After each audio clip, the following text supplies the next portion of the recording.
Hi everyone, welcome back to my YouTube channel.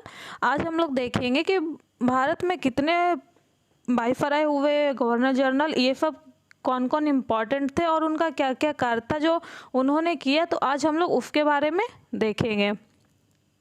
उससे पहले एक हम लोग क्वेश्चन कर लेते हैं। 1885 में कांग्रेस की स्थापना के समय भारत का गवर्नर जनरल कौन था? तो उस टाइम 1885 का जब कांग्रेस का स्थापना हुआ था तो उस टाइम यहाँ के गवर्नर जनरल कौन थे?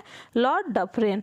चलिए नेक्स्ट अब हम लोग देखते हैं वारेन हेस्टिंग, जो कि हम लोग का क्या है, इम्पोर्टेंट गवर्नर जनरल थे, जो कि बंगाल के पहले गवर्नर जनरल थे और इनका कार्यकाल था जो 1772 से लेकर 1785 तक का था।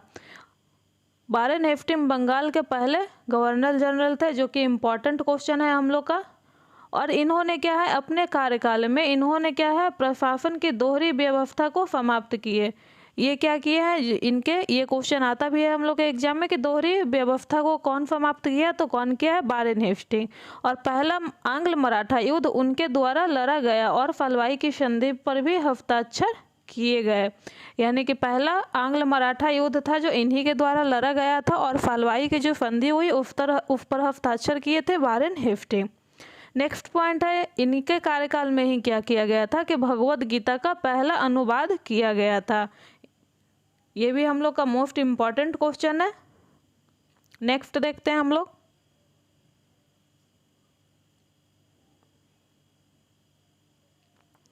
नेक्स्ट हम लोग कॉर्नवालिस के बारे में देखते हैं। 1786 से 1793 तक का इनका कार्यकाल थे और ये थे जो बंगाल के गवर्नर जनरल थे। इन्होंने अपने कार्यकाल में इन्होंने क्या किया, अपीलीय अदालत, निचली श्रेणी की अदालतें और संस्कृत कॉलेज की स्थापना की। यानी इन्होंने क्या किया, अपीलीय अदालतें और निचली श्रेणी की अदालत और संस्कृत कॉलेज की स्थापना की। और उनके कार्यकाल के दौरान जो प्रमुख युद्ध लड़े गए वे तीसरे एंग्लो मैसूर युद्ध हैं और इसके साथ ही सेरिंगपट्टम की संधि पर हस्ताक्षर किए। तो इसमें मोस्ट इम्पॉर्टेंट है कि सेरिंगपट्टम की संधि पर किन्होंने हस्ताक्षर किया, तो किन्होंने किया था? Lord Cornwallis. उनके कार्यकाल में ही अस्थायी बंदोबस्त सिविल सेवाओं का संचालन का शुरुआत भी हुआ और इन्हीं के कार्यकाल में क्या हुआ, अस्थायी बंदोबस्त और सिविल सेवाओं का शुरुआत हुआ था। मैं जिस पर स्टार लगाते जाऊंगी वो क्या होगा, इम्पोर्टेंट क्वेश्चन होगा। सर जॉन फोर, ये क्या थे, 1793 से लेकर 1798 तक का इनका कार्यकाल था। उनके शासन में आते ही 1793 का चार्टर एक्ट पास हो गया। यानी चार्टर एक्ट अगर पूछा जाता है कि किसके शासनकाल में पास हुआ था, तो सर जॉन फोर के शासनकाल में। अहस्तक्षेप की नीति पर खरदा की लड़ाई उनकी प्रमुख उपलब्धियां थी। हस्तक्षेप की नीति और खरदा की लड़ाई थी जो इनकी दो प्रमुख उपलब्धियां थी।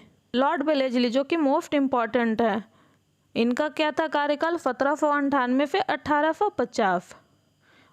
वह सहायक गठबंधन प्रणाली की शुरुआत के लिए बहुत प्रसिद्ध हैं। यानी कि लॉर्ड वेलेस्ली हैं जो किसके लिए प्रसिद्ध है, सहायक गठबंधन प्रणाली के लिए। इन्होंने चौथे एंग्लो मैसूर युद्ध और बेसिन की संधि, दूसरा एंग्लो मराठा युद्ध जैसे विभिन्न युद्ध लड़े। इस कार्यकाल के दौरान इन्होंने मद्रास प्रेसिडेंसी और कलकत्ता के फोर्ट विलियम कॉलेज की से भी परिचय कराया। यानी कि मद्रास प्रेसिडेंसी और कलकत्ता के फोर्ट विलियम से इन्होंने क्या किया था, कॉलेज से हम लोग को परिचित करवाया था। सर जॉन बार्लो, इनका कार्यकाल था 1805 से 1807। लॉर्ड मिंटो के आने तक वे भारत के कार्यवाहक गवर्नर जनरल भी थे। यानी लॉर्ड मिंटो जब आए थे उससे पहले क्या थे, ये भारत के कार्यवाहक गवर्नर जनरल। वह अर्थव्यवस्था की छटनी के अपने जुनून के कारण ब्रिटिश क्षेत्र के घटते क्षेत्र के लिए जिम्मेदार थे। वह अर्थव्यवस्था को क्या कर रहे थे, छटनी करने का उनको जुनून हो गया था, जिसके कारण कि ब्रिटिश क्षेत्र का घटता क्षेत्र है जो घटता जा रहा था। उनके कार्यकाल में 1806 में केवल बेलोर का विद्रोह हुआ था। यानी कि सर जॉन बार्लो के शासनकाल में बस क्या हुआ था, एक बेलोर का विद्रोह हुआ था। लॉर्ड मिंटो 1807 से 1813 तक का इनका शासनकाल था। जब वे सत्ता में आए तो 1809 में महाराजा रंजीत सिंह के साथ अमृत फर्की संधि एक शक्ति संधि संपन्न हुई। यानी कि जब लॉर्ड मिंटो आए थे तो इन्होंने मिलकर क्या किया, रणजीत सिंह से अमृतसर की एक संधि शक्ति संधि संपन्न किया था। और वो कब किए थे, 1809 में। अब यहाँ से हम लोग देखेंगे भारत के गवर्नर जनरल। तो 1828 और 1835 का किसका कार्यकाल था, लॉर्ड विलियम बेंटिक का। फर्स्ट पॉइंट हम लोग देखते हैं, वह 1833 के चार्टर अधिनियम के नियमों के अनुसार भारत के पहले गवर्नर जनरल थे। तो भारत के पहले गवर्नर जनरल कौन हो जाएंगे, लॉर्ड विलियम बेंटिक। अपने कार्यकाल के दौरान उन्होंने सती प्रथा को समाप्त किया। इम्पॉर्टेंट क्वेश्चन हम लोग का है कि किनके कार्यकाल के द्वारा सती प्रथा को अंत किया गया था, तो लॉर्ड विलियम बेंटिक के तहत। और भ्रूण हत्या और बाल बलि के साथ ठगी प्रणाली का दमन किया गया। और क्या किया गया, भ्रूण हत्या और बाल बलि के साथ साथ ठगी प्रणाली का भी दमन किया गया। 1835 से 1836 के बीच लॉर्ड चार्ल्स मेडकाफ का शासनकाल था। इनका कार्यकाल बस 1 वर्ष का था।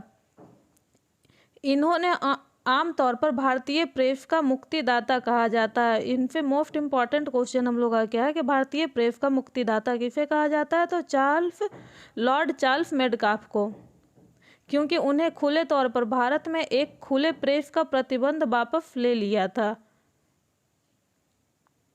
नेक्स्ट देखते हैं हम लोग, 1836 से 1842 तक का शासनकाल था लॉर्ड ऑकलैंड का।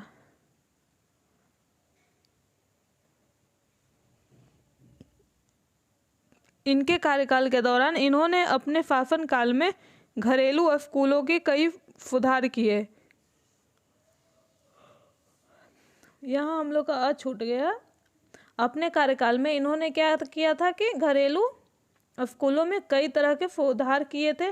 वह हैं जो भारत में वाणिज्यिक उद्योग के विस्तार के लिए जिम्मेदार हैं। यानी वाणिज्यिक विस्तार उद्योग के विस्तार के लिए कौन जिम्मेदार हैं, तो लॉर्ड ऑकलैंड। 1844 से 1848 का शासनकाल किनका है, लॉर्ड हार्डिंग। उनके कार्यकाल में प्रथम आंग्ल सिख युद्ध हुआ था। तो प्रथम आंग्ल सिख युद्ध किसके काल में हुआ था, तो लॉर्ड हार्डिंग के कार्यकाल में। लॉर्ड डलहौजी, इनका कार्यकाल क्या है, 1848 से 1856। दूसरा आंग्ल सिख युद्ध हुआ था जो लॉर्ड डलहौजी के कार्यकाल में हुआ था। लोअर बर्मा का विलय किसके शासनकाल में हुआ, लॉर्ड डलहौजी के शासनकाल में। और इन्होंने क्या किया था, व्यापगत की नीति का सिद्धांत इन्हीं ने लाया था, यानी डॉक्ट्रिन ऑफ लैप्स। तो चलिए आज की वीडियो में बस इतना ही, मिलते हैं नेक्स्ट वीडियो में। Thanks for watching.